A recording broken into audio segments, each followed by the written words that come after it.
श्रीमद् भगवद गीता शास्त्र के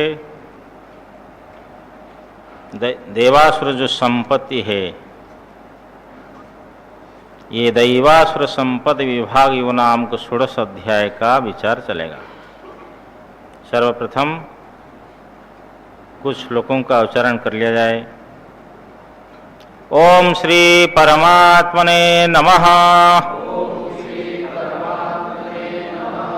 अथ षोडशोऽध्यायः।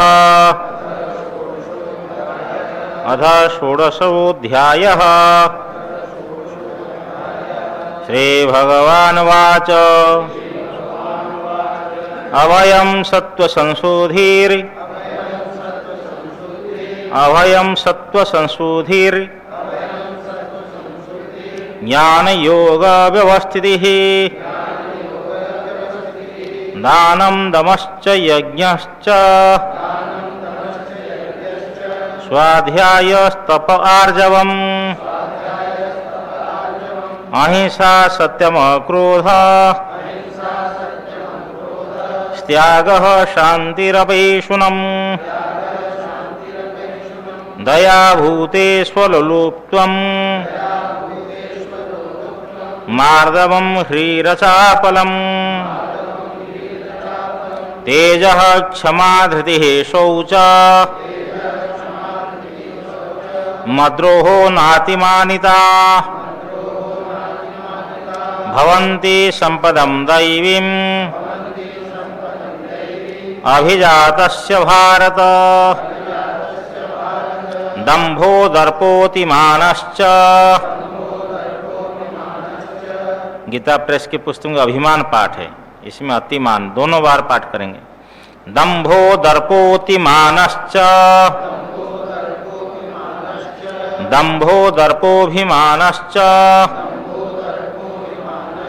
क्रोधः पारुष्यमेव च, अज्ञानं चाभिजातस्य पार्थ संपदमासुरीम् दैवी संपद विमोक्षाय निबन्धायासुरीमता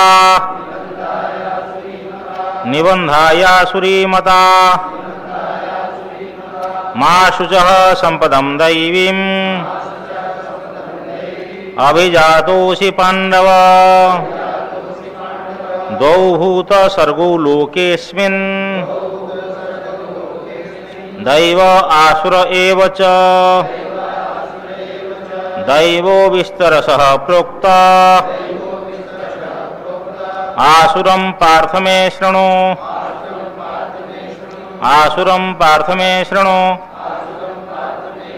प्रवृत्तिं च निवृत्तिं च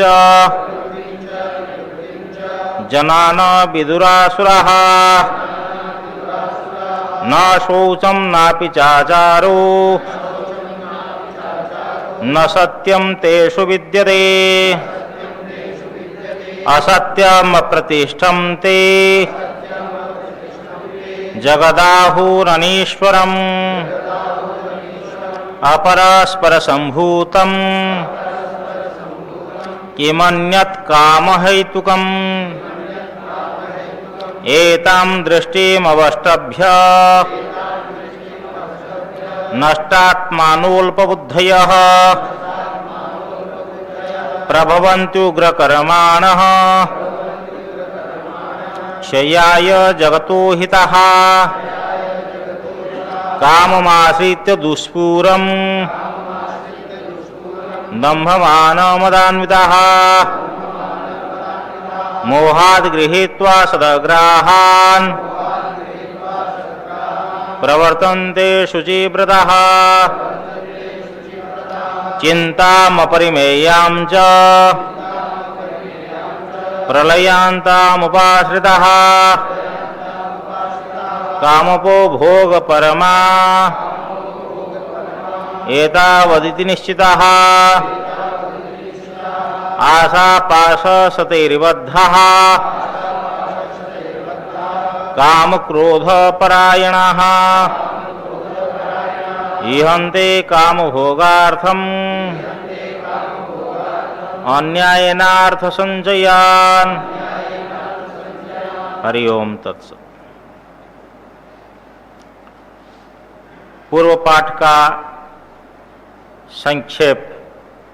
परमात्मा परमेश्वर सच्चिदानंद पूर्ण ब्रह्म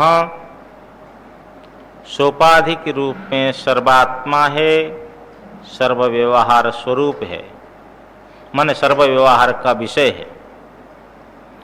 इसको बतलाने के लिए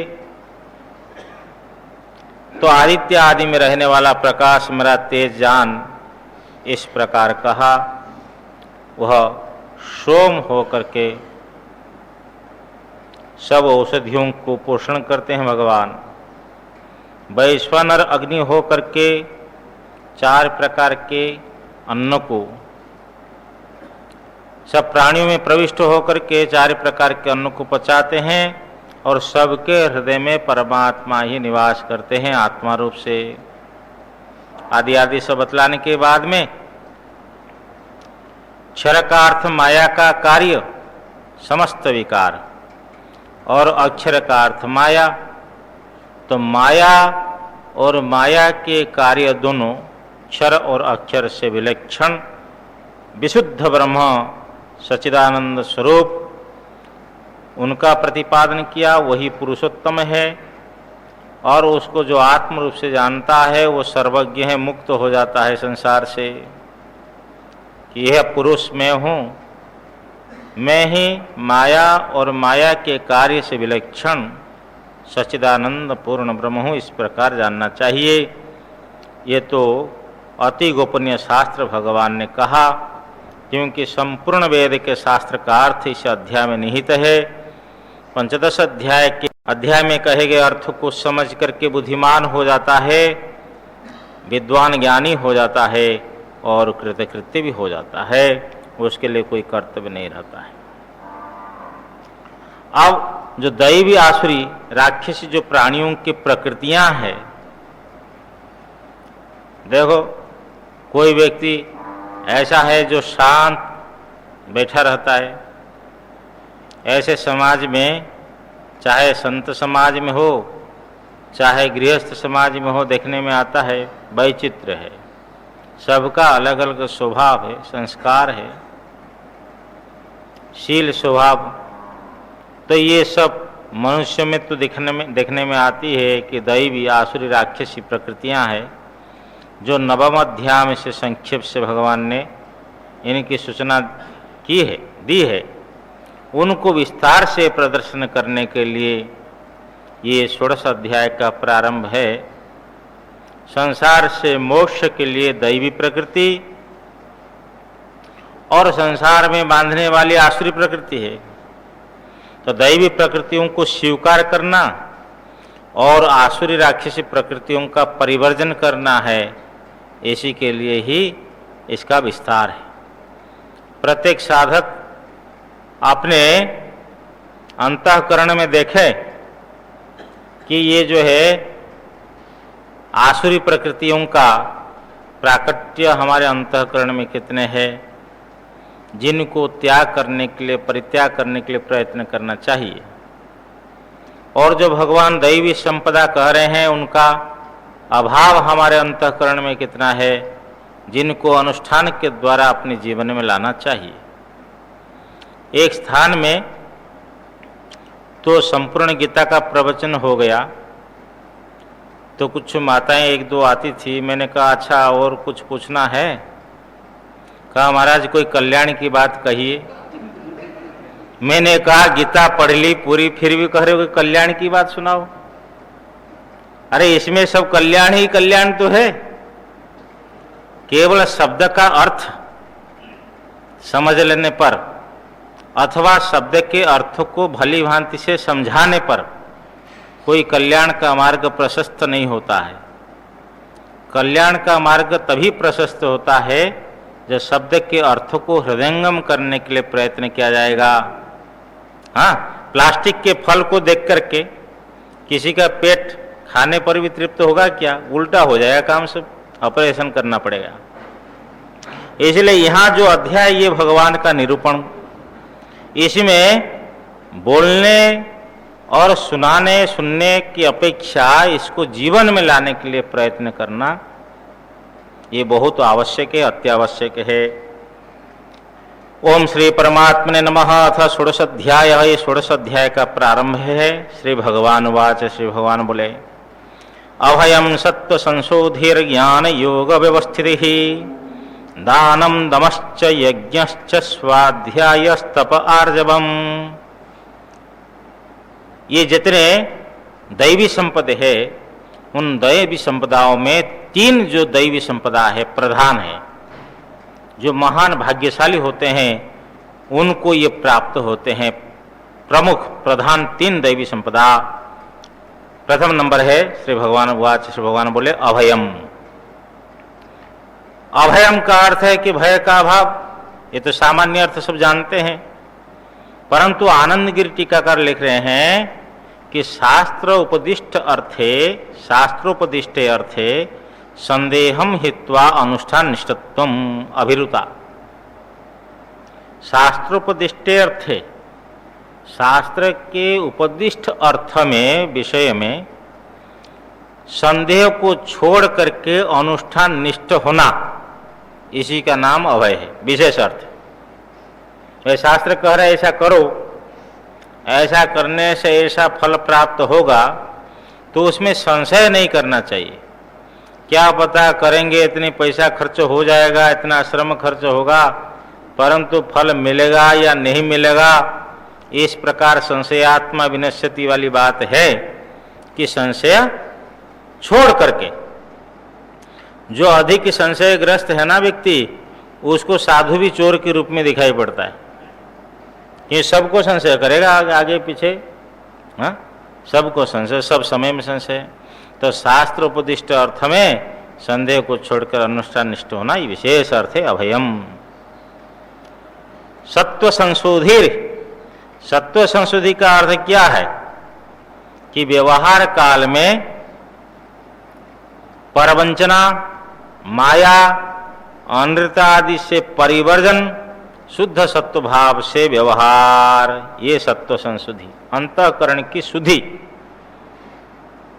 किसी को ठगना नहीं, कपट भाव रख करके व्यवहार नहीं करना, मन में कुछ और ऊपर कुछ व्यवहार हो रहा है, और साथ साथ में झूठ आदि से रहित, समझे ना, ये सत्व संशुद्धि है। संध्या समय हमारे ये आश्रम के बगल में मैं आ रहा था, एक महात्मा पर्ची लेकर पूछ रहा है कि महाराज ये बालाजी धाम कहाँ है, भंडारा है शाम को। तो मैं बोला बालाजी धाम तो यहाँ देखो, मैं भी नया हूँ, इतना जानता नहीं, लाओ पर्ची दिखाओ। पर्ची है शायद 22/7 का है, जुलाई, उसमें लिखा है 22/7 जुलाई का पर्ची है, और दिन 12 बजे, और उसको किसी ने पकड़ा दिया, पंगत हो रही, जाओ खा लो वहां से। तो ठग दिया ना आदमी को, मजाक कर लिया। तो वो परेशान हो रहा है कि आश्रम ढूंढ रहा है, लिखा उसमें भागवत निवास, वो ढूंढ रहे बालाजी धाम। इस प्रकार के दूसरे को परेशान में डालना, तो इस प्रकार प्रकृतियां होती है। इसलिए परवंचना, दूसरे को ठगना नहीं है। हम यहां से चले तो अपनी चप्पल चली गई, कोई ले गया, तो हमारे मन में आते चलो दूसरे की चप्पल पहन ले। जैसे हम परेशान हो रहे, वो भी होगा ना नहीं परेशान। ये भाव अंदर में आना चाहिए। दूसरे को ठगने की वृत्ति अंदर में नहीं होनी चाहिए, कपट नहीं रहना चाहिए, और झूठ आदि से रहित होकर के शुद्ध सत्व भाव से जो व्यवहार है, उसका नाम है सत्व संशुद्धिर। ये महाभाग्यवान को मिलता है। और साथ साथ में ज्ञान योग व्यवस्थिति ही। ज्ञान का अर्थ है शास्त्रीय ज्ञान। आचार्य से शास्त्रीय जो ज्ञान प्राप्त होता है, शास्त्र से, आचार्य से, आत्मादि पदार्थ का जो ज्ञान है उसका नाम ज्ञान है। और योग का अर्थ है उसको स्वात्म संवेद्य करना, स्वात्म संवेद्यता आपादनम, अर्थात उसको अपरोक्षानुभूति में, अपरोक्षानुभूति के लिए प्रयत्न करके अपरोक्ष अनुभव करना, उसका नाम योग है। इस प्रकार ज्ञान और योग में जो व्यवस्थिति है, जो निष्ठा है, ये जो तन्निष्ठता, तो ये हो गया ज्ञान योग व्यवस्थिति। परोक्ष ज्ञान प्राप्त करने के लिए निष्ठा और अपरोक्षानुभूति को प्राप्त करने के लिए निष्ठा, ये ज्ञान योग में व्यवस्थित ही, ये एक मानो। इस प्रकार ज्ञान योग की व्यवस्थिति, ये अभयम, सत्व संशुद्धिर और ज्ञान योग व्यवस्थिति, तीन जो है प्रधान दैवी संपद है, महाभाग्यशालियों को प्राप्त होता है। आगे दानम, दान का अर्थ है कि अपने यथाशक्ति द्रव्य का संविभाग करना है। तो स्कंद पुराण में आया कि गृहस्थ को न्याय से धन कमा करके 10% धर्म के लिए निकालना चाहिए, धर्म में लगाना चाहिए। महाभारत के एक प्रसंग आया है, जो आधा भाग सुना, देखो उसको पूरा सुना देता हूं। एक ब्राह्मण था, उसका परिवार उसके साथ में रहता था, उच्च वृत्ति से परिश्रम नहीं करता था, कुछ कमाता नहीं था, लेकिन जो जमीन में गिरे हुए अन्न है उसको उठा करके और सत्तू बना करके परिवार पाल लेते थे, वो तपस्यारत। तो एक बार धर्मदेव ब्राह्मण वेश में भिक्षा मांगने के लिए उनके वहां आए। तब तक क्या है, उनको कहीं से अनाज मिला हुआ था, उसका शेर भर सत्तू बना लिया था और पत्नी को, पुत्र को, पुत्रवधू को देकर अपना भी रखा था, 4 भाग में विभक्त कर दिया था। कई दिनों से भूखे थे, अब वो आकर के खाने के लिए तैयार, भिक्षामदेही। ब्राह्मण वेश में धर्मदेव आकर भिक्षा मांगने लगे। तो वो जो भूखा ब्राह्मण तो था, लेकिन धर्मनिष्ठ होने के कारण से उन्होंने अपने जो भाग था उन्होंने ब्राह्मण को दे दिया, भिक्षु ब्राह्मण को दे दिया। देखिए कितना बड़ा त्याग है। भिक्षु ब्राह्मण खाने के बाद में कहा कि मैं अभी तक तृप्त नहीं हुआ हूं। तो ब्राह्मण भी दे दी, कहा मैं तृप्त नहीं हुआ हूं। पुत्र भी दे दिया, कहा अतृप्ति अभी भी है। पुत्र वधू भी दे दी।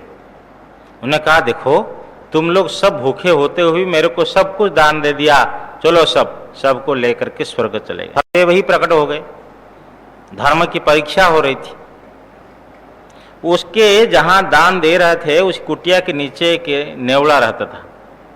वो नेवला जो ऊपर आया तो उनके दान दिया हुआ का कुछ कण अनाज के पड़े हुए थे सत्तू के, उनके शरीर का स्पर्श होते ही वो सत्तू के साथ में उसका आधा भाग सोना हो गया। और आधा भाग सोना करने के लिए वो भारत में विभिन्न तीर्थों में जाकर स्नान किया, तथापि नहीं हो पाया। कहीं आधा भाग तो सोना हो गया और आधा भाग करूं। अश्वमेध यज्ञ, बहुत बड़े यज्ञ का अनुष्ठान किया था युधिष्ठिर महाराज ने युद्ध के अनंतर। वहां जाकर के मंडप में भी लोटपोट खाया, लेकिन वहां भी नहीं हुआ। विचित्र दशा देख करके जिज्ञासा हुई कि आपके आधा भाग सोना ये कैसे है। सब वृतांत सुनाया और कहा कि युधिष्ठिर महाराज बड़े धर्मात्मा है, यही विचार लेकर आया था कि इनके यज्ञ मंडप में भी आधा भाग मेरा सोना हो जाएगा, यहाँ भी नहीं हुआ।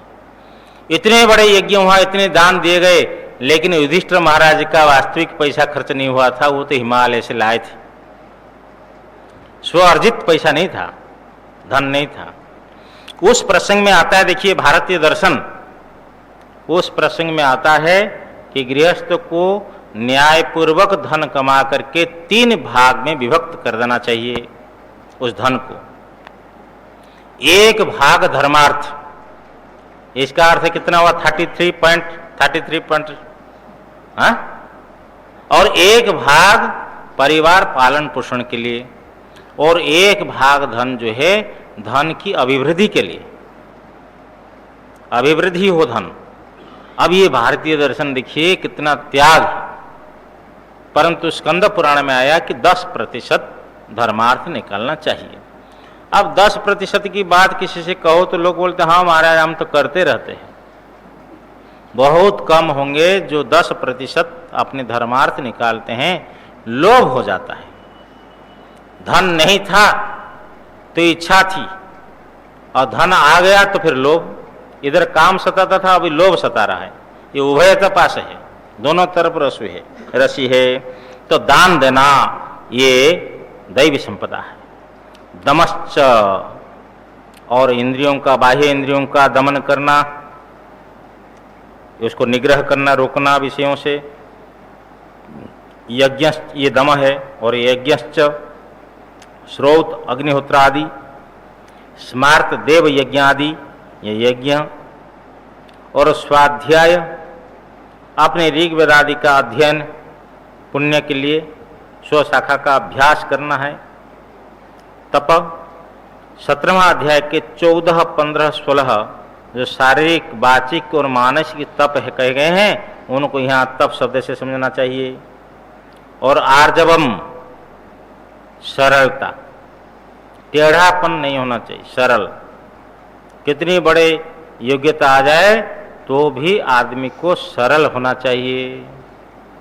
हाँ, समय आने पर प्लेन में भी बैठ करके यात्रा कर सकते, और समय आने पर पैदल भी चल सकते हैं। देखो जी, मैं इतना बड़ा क्वालिफाइड पर्सन हूँ, तो झोला झंडा लेकर के चलूंगा, मेरे पीछे तो एक आदमी होना चाहिए। ये जो सरलता नहीं है, देश काल परिस्थिति के अनुसार अपना को सभी समय में और संतुलित होकर के व्यवहार कर लेना, टेढ़ापना न रखना, तो ये सब सरलता के अंतर्गत है। किंच, और क्या? अहिंसा सत्यम क्रोध त्याग शांतिरपैशुनम दया भूतेष्वलुप्तम आर्दवम ह्रीरचापलम। अहिंसा, प्राणियों को पीड़ा न दे। सत्यम, प्राणियों को पीड़ा न देने का नाम अहिंसा है। सत्यम, हाँ, अप्रिय और झूठ से रहित हो, यथार्थ वचन हो। जैसा देखा जैसा सुना, व्यवहार काल में ऐसा ही वचन को निकालना है। देखा कुछ और बोला कुछ। रस्सी में सर्प देख करके आया और बोल रहा है कि महाराज वहाँ बहुत बड़ा सर्प पड़ा हुआ है, वो सत्य बोल रहा है या झूठ बोल रहा है? हाँ, हम तो जो प्रश्न पूछेंगे उसका उत्तर देना चाहिए। वो सत्य बोलता है या झूठ बोलता है? झूठ बोलता है। हाँ, देखो ये करे सत्य, आप करे झूठ। देखो भाई, जैसा देखा ऐसा तो बोल रहा है, तो फिर झूठ कैसा हुआ? जो देखा जो सुना वही बोल रहा है, इसीलिए वो सत्य बोल रहा है। भले उसका ज्ञान मिथ्या हो, लेकिन अब रस्सी को रस्सी समझा, फिर भी कह रहा है सर्प है, तो वो झूठ बोल रहा है। तो जैसा देखा जैसा सुना, लोग जो है बोलते थोड़ा सा उसमें नमक मिर्च मिलाकर बोल देते अपनी ओर से। ऐसा नहीं होना चाहिए। चाहे दुनिया रहे चाहे दुनिया चले जाए, अपने क्या मतलब है। हाँ, ऐसा सत्य नहीं बोलना चाहिए जो दूसरों के प्राण घात हो जाए, दूसरों का नाश हो जाए, तो ऐसे समय मौन हो जाए। महाभारत में प्रसंग आया है इस विषय में। कोई ब्राह्मण बहुत सत्यनिष्ठ था, तपस्वी था, और उसी रास्ता में कुछ बनिया लोग, व्यवसायी लोग गए, तो उसके पीछे डाकू आकर पूछ लिए कि इधर बनिया लोग गए क्या? उनने झूठ तो बोलता नहीं, देखा था, बोला हाँ गए। तो फिर वो जाकर उनको सब मारा, मारने के बाद लूटे सब, तो उसकी सदगति नहीं हुई सत्य बोलने वाला को। तो इसलिए सत्य, उस स्थान पर सत्य नहीं बोलना चाहिए कि सत्य बोलने पर किसी के हाँ ऐसे प्राण, लेकिन वहां चुप हो जाए, मौन हो जाए। लेकिन व्यवहार काल में प्रत्येक दिन कितने झूठ बोलते चेक करो अपना को, क्या झूठ बोला कि नहीं। महीना में कितने झूठ हो जाता है। इसलिए सत्य संभाषण करना ये भी दैवी संपदा है। अक्रोध, क्रोध नहीं, दूसरों के द्वारा ताड़ना, गाली दी जाने पर, ताड़ना दी जाने पर प्राप्त जो क्रोध आता है, वो क्रोध को शमन करना, शांत करना, इसका नाम अक्रोध है। त्याग, त्याग का अर्थ है संन्यास। कि ये पुत्रेषणा वितेषणा लोकेषणा से ऊपर उठना है, सब कर्मों का न्यास कर देना है, केवल ब्रह्मनिष्ठा आत्मनिष्ठा। शांति, शांति का अर्थ मन को शमन करना। अपैशुनम, पिशुन का भाव पैशुन, पैशुनम और उसका अभाव हो अपैशुनम। पिशुन किसको बोलते हैं? परस्मयी पररंध्र प्रकटीकरणम पैशुनम, दूसरे के सामने दूसरे की निंदा, दूसरे के छिद्र को प्रकट करना, समझे ना। जैसे आपके साथ में किसी का संपर्क है और 25 वर्षों से वो किसी के इतिहास नहीं जानते और आप उनका इतिहास उनको सुना रहे दूसरे का, तो ये पैशुन हो गया। दूसरे के सामने दूसरे के रंध्र छिद्र प्रकटीकरण करना, ये पैशुन है। पैशुन का अभाव अर्थात निंदा चुगली से रहित समझ लो, ये अपैशुनम। ये सबको धैर्य पूर्वक रोकना के लिए प्रयत्न करना चाहिए, रोकने के लिए। स्वभाव क्या आ जाता है, मनुष्य है कि भाई दूसरे की कोई गलती देखने में आ गए तो तुरंत दूसरे के सामने बोल दिया जाता है, लेकिन प्रयत्न करेंगे, साधना करेंगे इसको रोकने के लिए। तो अपैशुनम ये दैवी संपदा है। दया भूतेषु, और दीन दुखियों के प्रति जो है ना दया भाव, करुणा भाव जगाना। अलोलुप्तम, अलोलुप्तम कह रहे हैं कि विषयों के सानिध्य में इंद्रियों में कोई विकार उत्पन्न न हो, ये भी बहुत बड़ी बात है।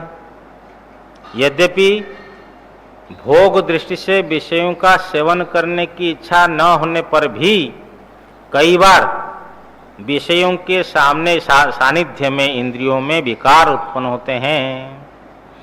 विषयों के सामने इंद्रियों में विकार न हो, इसका नाम है अलोलुप्तम।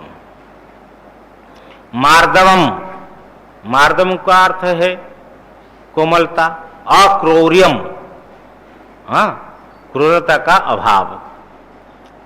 ह्री का होता है तो लज्जा, ये भी कि लज्जा जो है दैवी संपदा है। शास्त्रीय पारंपरिक मर्यादा को लंघन न करने के लिए एक लज्जा होती है। तो कई बार लोक में देखा जाता है कि लज्जा उसको नहीं आती है तो मर्यादा का अतिक्रमण कर लेते हैं, तो उसके लिए लोग बोलते हैं कि निर्लज है, लज्जा से रहित हो गया। तो लज्जा भी एक दैवी संपदा है। और अचापलम, चपलता का अभाव, बिना प्रयोजन से वाणी, हाथ, पैर आदि में चेष्टा न होनी, कि प्रयोजन के बिना बोलते जाना, प्रयोजन के बिना पैर हिलाते रहना।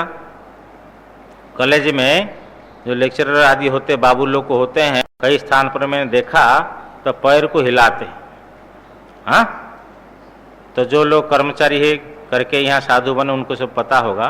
कई कर्मचारियों को मैंने देखा, तो इसको शास्त्र में निषेध करते हैं कि बिना प्रयोजन से हाथ, पैर और वाणी में चेष्टा न होनी, इसका नाम अचापलम, चपलता का अभाव। ये सब दैवी संपदा है।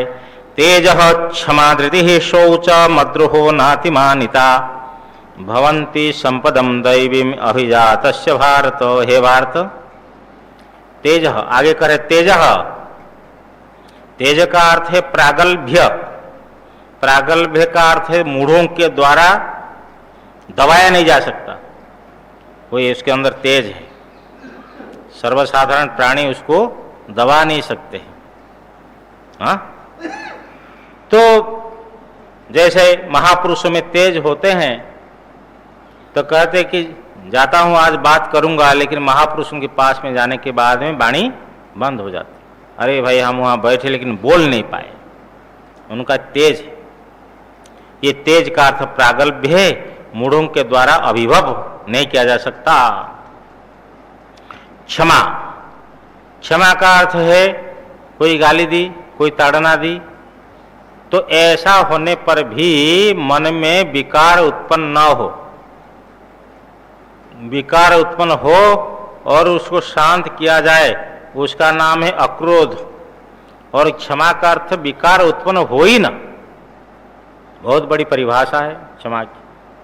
केवल इतना कह देते चलो हम आपको क्षमा कर दिया, तो मैंने आपको क्षमा कर दिया, लेकिन अंदर अंदर फिर जलेसी चल रहा है, क्षमा नहीं हुई है। ये जो है उसको माने अंदर में कोई विकार ही उत्पन्न न हो, बहुत बड़ी परिभाषा है भगवान शंकराचार्य महाराज ने किया है क्षमा की। धृति ही धैर्य, शरीर इंद्रियों में थकावट आए उसको धैर्य पूर्वक रोक, तो वो मानो वो गिर रहे हैं तो उसको रोकना है। शरीर शिथिल हो रहा है, नियम ले लिया कितने दूर परिक्रमा करूंगा, लेकिन कुछ दूर चलने के बाद में थक गया शरीर, अब शरीर चाहता है कि बैठ जाऊं, लेकिन धैर्य पूर्वक तो आगे बढ़ाना है, इनको रोकना है गिरते हुए को। इस प्रकार वो धृति है।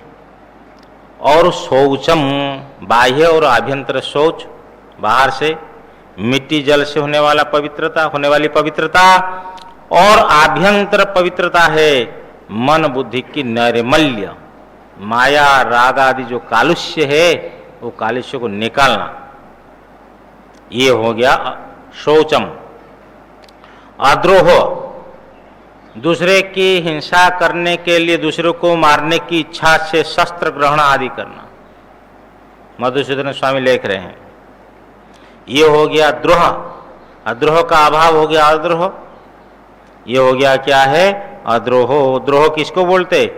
दूसरे को मारने की इच्छा से शस्त्र ग्रहण आदि, इसका नाम द्रोह है, और इस प्रकार न होने का नाम अद्रोह है।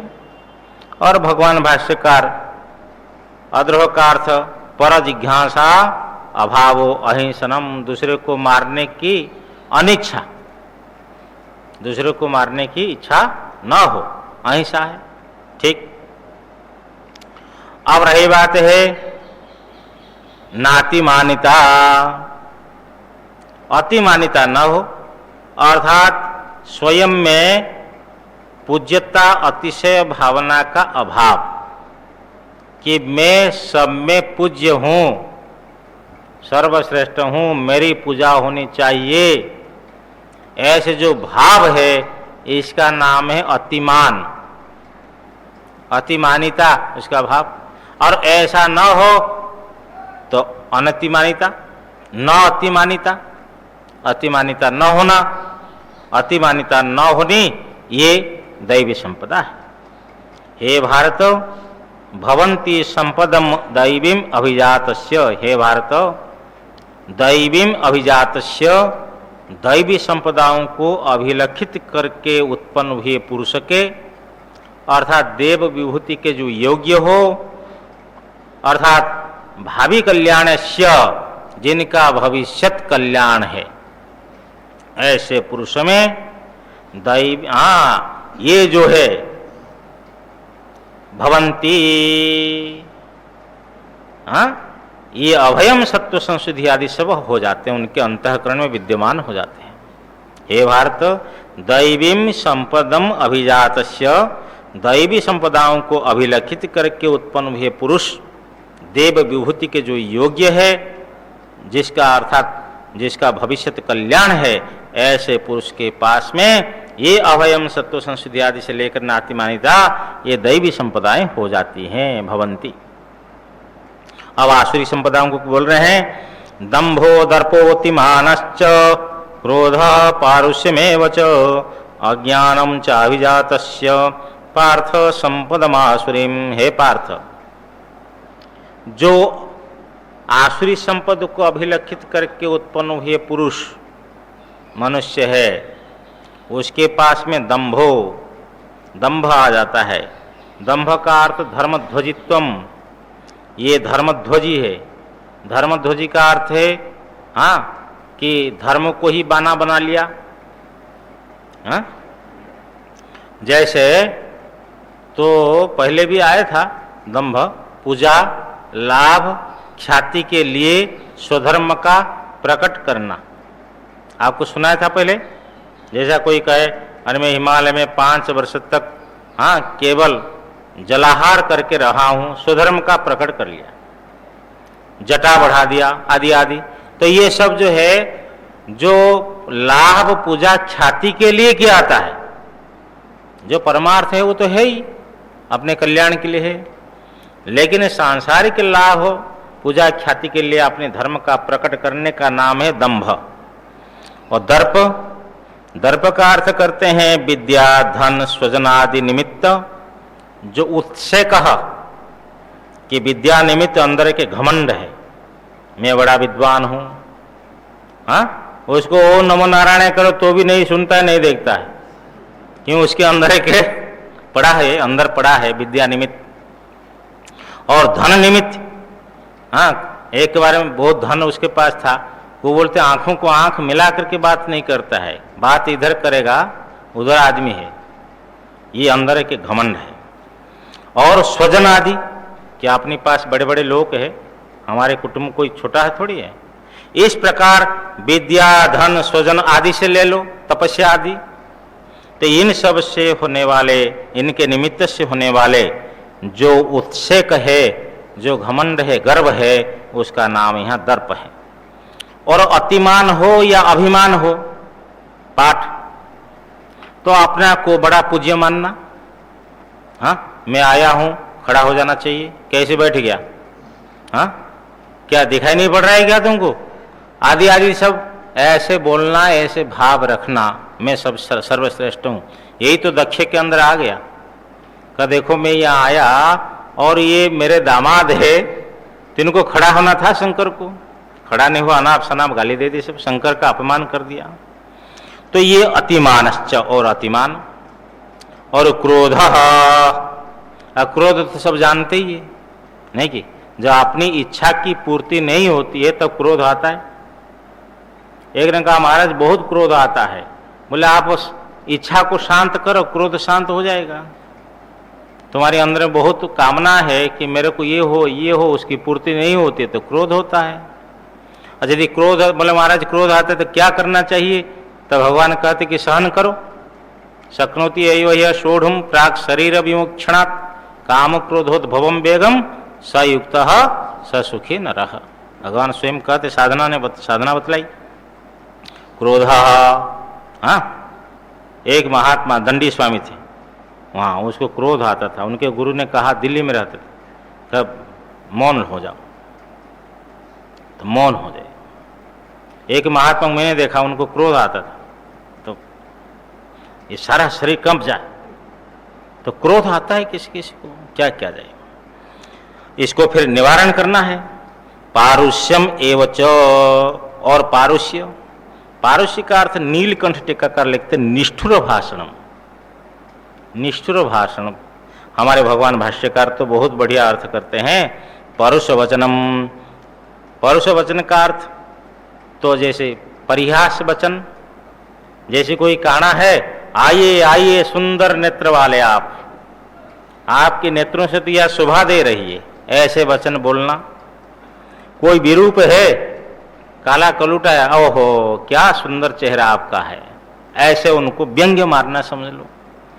काणम चक्षुष्मान विरूपम रूपवान हीनाभिजनम उत्तमाभिजना इत्यादि। कोई नीच कुल में पैदा हुआ है, अरे अब आप तो कुलीन हो, आपका तो श्रेष्ठ कुल है, जानबूझ करके उसका, देखिए सभा में किसी का अपमान नहीं करना चाहिए।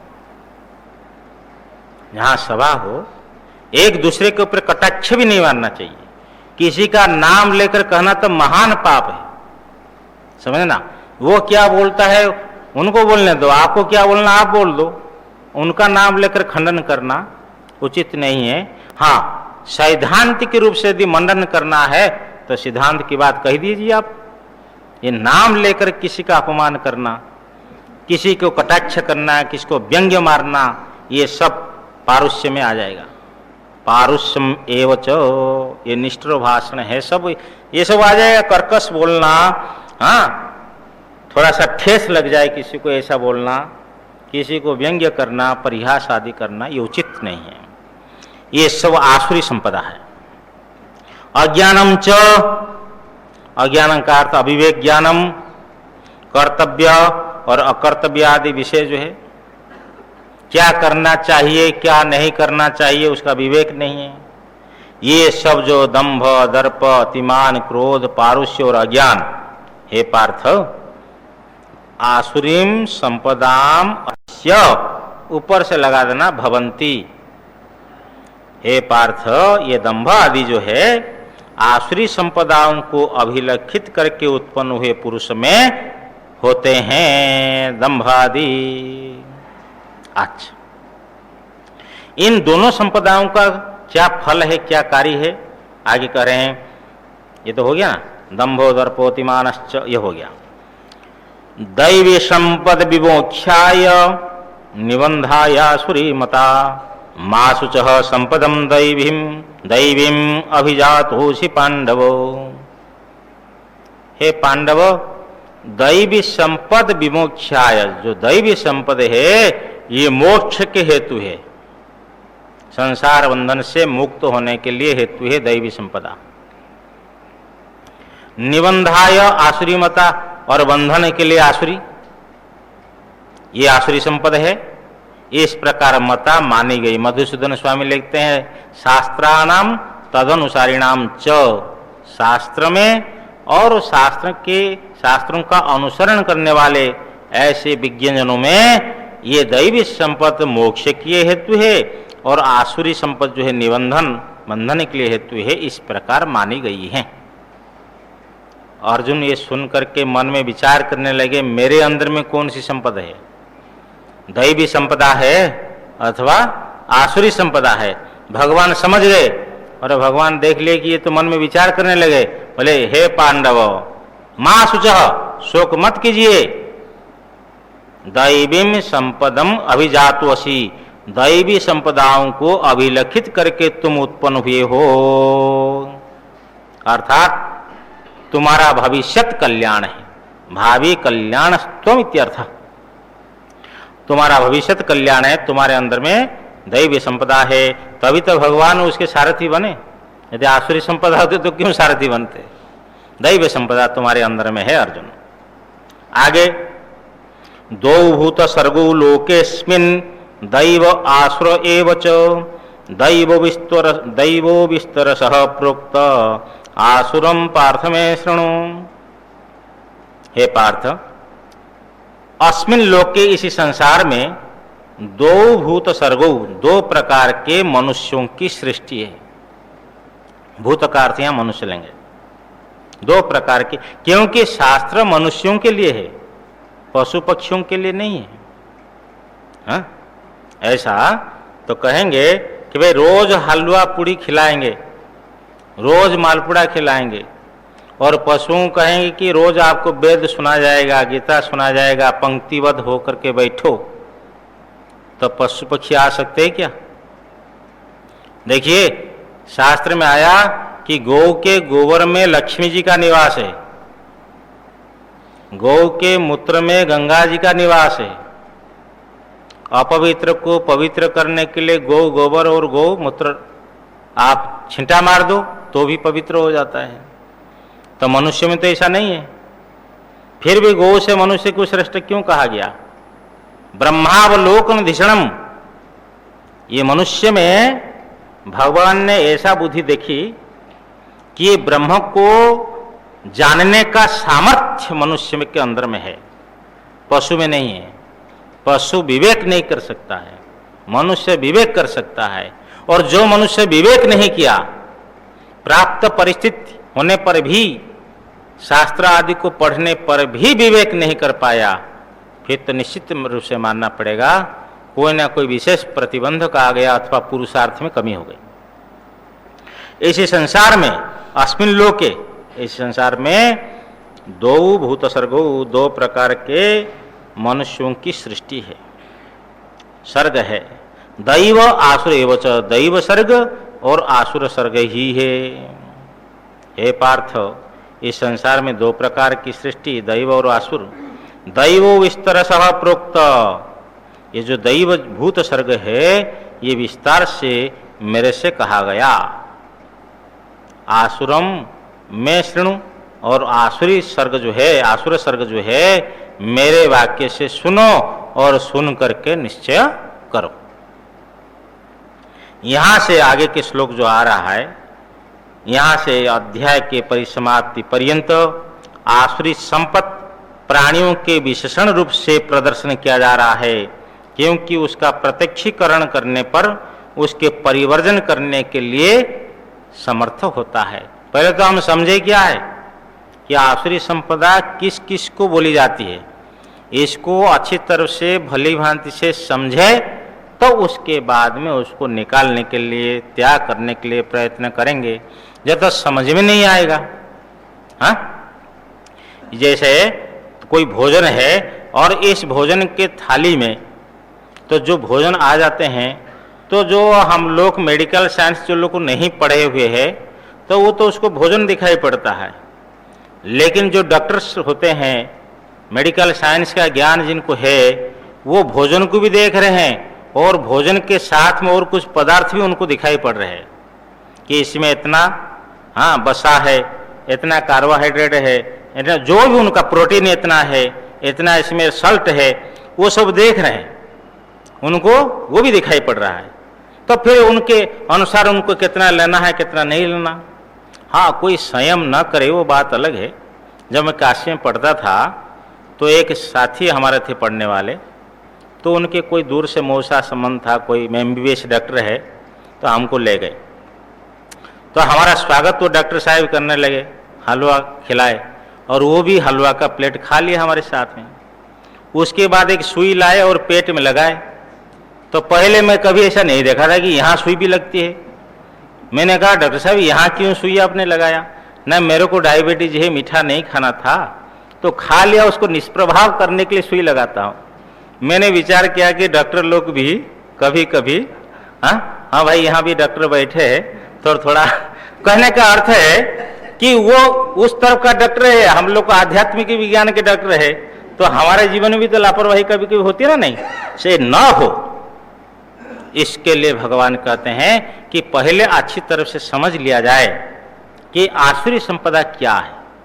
उसको प्राणी विशेषण रूप से यहाँ प्रस्तुत कर रहे हैं भगवान अध्याय की परिसमाप्ति पर्यंत। उसको जानने पर ही उसका परिवर्जन करने के लिए समर्थ होता है, परिवर्जन किया जा सकता है। देखिए, आसुरी संपदा वाले जो मनुष्य होते हैं उनके बारे में भगवान बतलाते हैं, प्रवृत्तिम च निवृत्तिम च जनान विदुरासुराः न शौचम नापि चाचारो न सत्यम तेषु विद्यते। बोलते जो आसुराः जना, जो आसुरी प्रकृति वाले मनुष्य होते हैं, प्रवृत्ति को जिस पुरुषार्थ साधन में प्रवर्तन होना चाहिए, जो कर्तव्य है, उस प्रवृत्ति को, और निवृत्तिम च, जो अनर्थ का साधन है उससे निवृत्ति होनी चाहिए, लेकिन उस निवृत्ति को आसुराः जना न विदुः, नहीं जानते हैं। किसमें प्रवृत्ति होनी चाहिए? जो पुरुषार्थ साधन है, जिससे कल्याण होगा, जिसमें अखंडानंद सुख प्राप्त, और किससे निवृत्ति होनी चाहिए? जिससे अनर्थ की प्राप्ति। लेकिन आसुर जन ये प्रवृत्ति और निवृत्ति को नहीं जानते हैं, प्रवृत्ति और निवृत्ति को आसुर जन नहीं जानते, न विदुः। तेषु, उनमें, शौचम न विद्यते, पवित्रता नहीं होती है, अपिच आचार न विद्यते, और सदाचार भी नहीं होता है, सत्यम न विद्यते, और उनमें सत्य नहीं रहता है। अर्थात आसुरी संपदा वाले अशौचा, अनाचारा और मायाविनः अनृतवादिनो ही आसुराः। भगवान भाष्यकार लिखते हैं कि आसुर जन जो है अपवित्र, अनाचारी, मायावी और झूठ बोलने वाले होते हैं। ये सब आसुरी प्रकृति वालों के लक्षण। यद्यपि सदाचार कह देने से ही सत्य सोच आ जाते हैं, तथापि ब्राह्मण परिव्राजक न्याय, तो जैसे कहा कि जो है इन जो है परिव्राजकों को खिलाओ, फिर कहा ब्राह्मण को ले आओ। तो जो परिव्राजक सन्यासी होते हैं तो तो उस समय में जहाँ ब्राह्मण परिव्राजक न्याय लगाते हैं, ब्राह्मण ही सन्यासी है। तो यहाँ ज्ञान होने पर भी ब्राह्मण शब्द से कहा, तो इसका अर्थ ये हुआ कि जो है विशेष कथन करना था। इसी प्रकार आचार कह देने से काम चलता, लेकिन सोच और सत्य कहने से विशेष उनको जोर देना था भगवान को। ब्राह्मण परिव्राजक न्याय से ये सोच और सत्य को विशेष कथन किया कि सोच सत्य उनमें नहीं होते। यदि भी आचार कह देने सब आ गए। असत्यम अप्रतिष्ठम ते जगदाहुरनीश्वरम अपरस्पर संभूतम किमन्यत काम हेतुकम। असत्यम, ये लोग बोलते हैं जैसे हम झूठे हैं ऐसे सबके सब झूठे हैं, सब प्राणी झूठे हैं। असत्यम। और मधुसूदन स्वामी लिखते हैं सत्यम अबाधित तात्पर्य विषयम तत्वावेदकम वेदाख्यम प्रमाणम तद उपजीवी पुराणादि च नास्ति यत्र तद असत्यम। वो लिख रहे हैं कि जो है सत्य जो अबाधित तात्पर्य विषय तत्व के आवेदक जो वेद नाम का प्रमाण और उसके अनुकूल उसके आश्रित जो पुराणादि जिसमें न हो उसका नाम असत्य है। भाष्यकार भगवान बहुत बढ़िया अर्थ कर रहे हैं कि जैसे हम झूठे हैं ऐसे सब प्राणी झूठे हैं। असत्यम अप्रतिष्ठम, असत्यम जगत, अप्रतिष्ठम जगत, अनीश्वरम जगत ते आहु। ते का अर्थ वे लोग जगत को बोलते हैं। कौन सा जगत को बोलते, कैसे बोलते हैं? बोले असत्यम, ये असत्य जगत है। अप्रतिष्ठम, इस जगत का धर्म अधर्म नाम का प्रतिष्ठा वाली कोई बात नहीं है, इसका कोई आश्रय नहीं है। ये जगत किससे टिका हुआ है? प्राणी जगत कहो, ये जगत कहिए, ये किस पे टिका? हाँ, ये प्राणी जगत को विशेष रूप से लेना है, इसकी प्रतिष्ठा है, इसका आश्रय है क्या है? धर्म और अधर्म। लेकिन वो मानने के लिए तैयार नहीं है। अनीश्वरम जगत, ये प्राणी जगत जो है अनीश्वर है, इसका कोई ईश्वर नहीं है, कोई शासक नहीं है। तो इस प्रकार ये प्राणी जगत को बोलते हैं कि असत्य है, अप्रतिष्ठ है और अनीश्वर है। भाई कैसे फिर पैदा होते हैं प्राणी? अपरस्पर संभूतम, ये पुरुष और स्त्री के संपर्क से ही ये प्राणी जगत उत्पन्न हुआ है। कि मन्यत काम हेतुकम, ये काम हेतुकम है, काम ही जिसका हेतु है, ये काम हेतु वाला ये प्राणी जगत है। किम अन्यत, इस जगत का और क्या कारण हो सकता है? और कोई कारण नहीं है। न किंचित अदृष्टम धर्मादि कारणांतरम विद्यते जगतः काम एवं प्राणिनाम कारणम इति लोकायतिक दृष्टिरियम।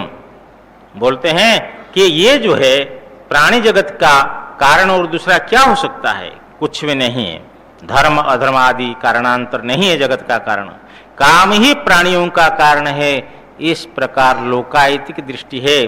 ये लोकायतिक दृष्टि बोलते चार्वाक दृष्टि है। लोक को प्रमाण मानने वाले, शास्त्र को प्रमाण मानने वाले नहीं। इस प्रकार इस जगत को असत्य, अप्रतिष्ठ, अनीश्वर, अपरस्पर उत्पन्न हुआ और काम हेतु वाला इस जगत को ये कहते हैं। काम ही जगत का कारण और क्या है? दूसरा कुछ नहीं है, दूसरा कुछ नहीं हो सकता है।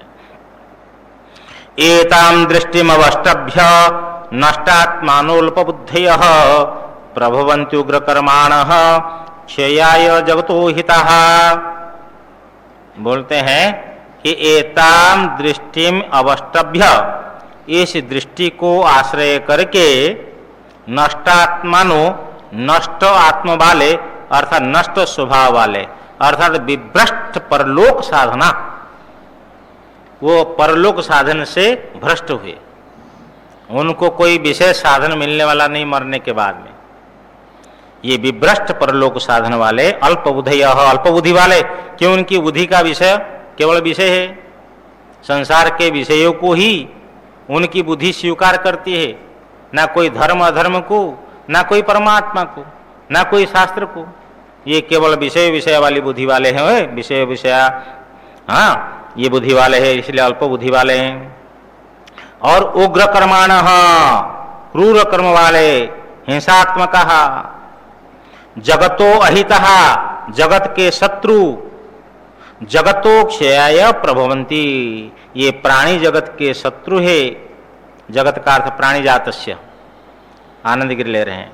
तो प्राणी समुदाय के वो शत्रु है और प्राणी समुदाय के क्षय विनाश के लिए ये प्रभवंती उत्पन्न होते हैं। आसुरी प्रकृति लोग इस प्रकार प्राणी समुदाय के नाश के लिए प्रभवंती उत्पन्न होते हैं। हाँ देखो ना कि हम भले ही मर जाए लेकिन 10 आदमी को मार करके मैं मरूं, उग्रवादी लोग यही तो सोचते हैं, अपने जान की चिंता नहीं है। ये सब आसुरी संपदा वाले। और काममाश्रित दुष्पूरम दंभमान मदान्वितः मोहाद गृहीत्वा सदग्राहान प्रवर्तन्ते शुचिव्रतः। और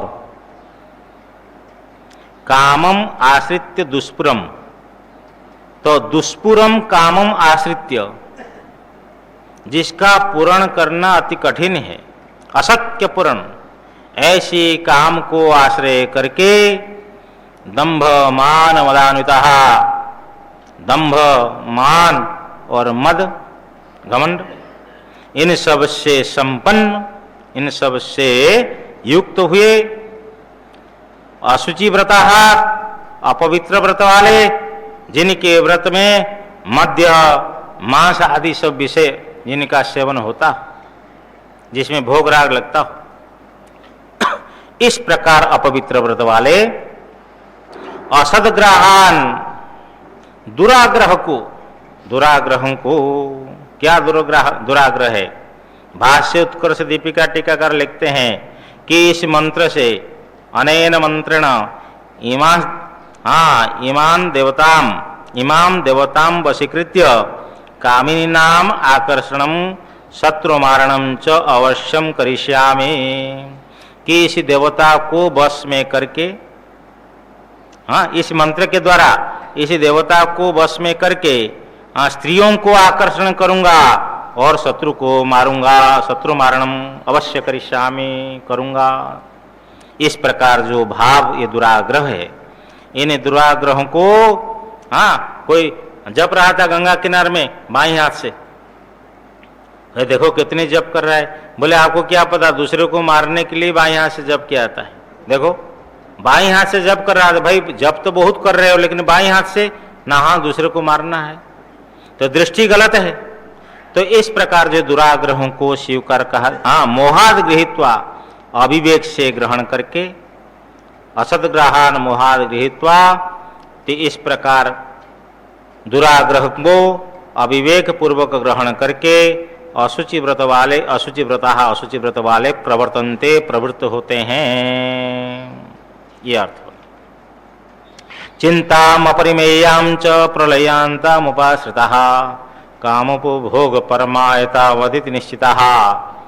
चिंताम अपरिमेयां च, और अपरिमेया चिंता है, जिस चिंता का कोई था न हो, कोई सीमा न हो, समझ में आया ना? नहीं, अर्थात मृत्यु पर्यंत चिंता ही चिंता है, हाँ उसकी चिंता कभी शांत नहीं होती है।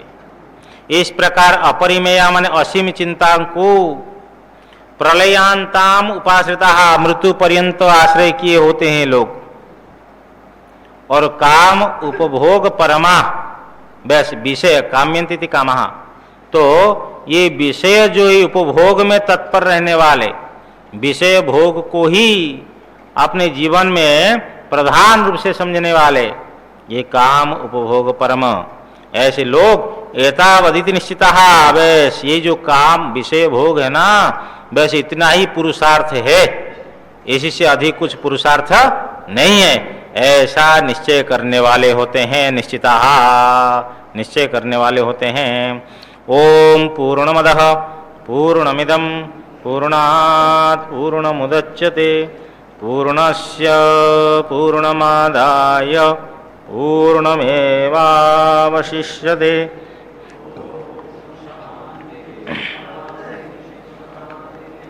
शंकरं शंकराचार्यं केशवं बादरायणं सूत्रभाष्य कृतौ वन्दे भगवन्तौ पुनः पुनः। ईश्वरो गुरुरात्मेति मूर्तिभेद विभागिने व्योमवद्व्याप्तदेहाय दक्षिणामूर्तये नमः। ओम शांति शांति शांति। सद्गुरुदेव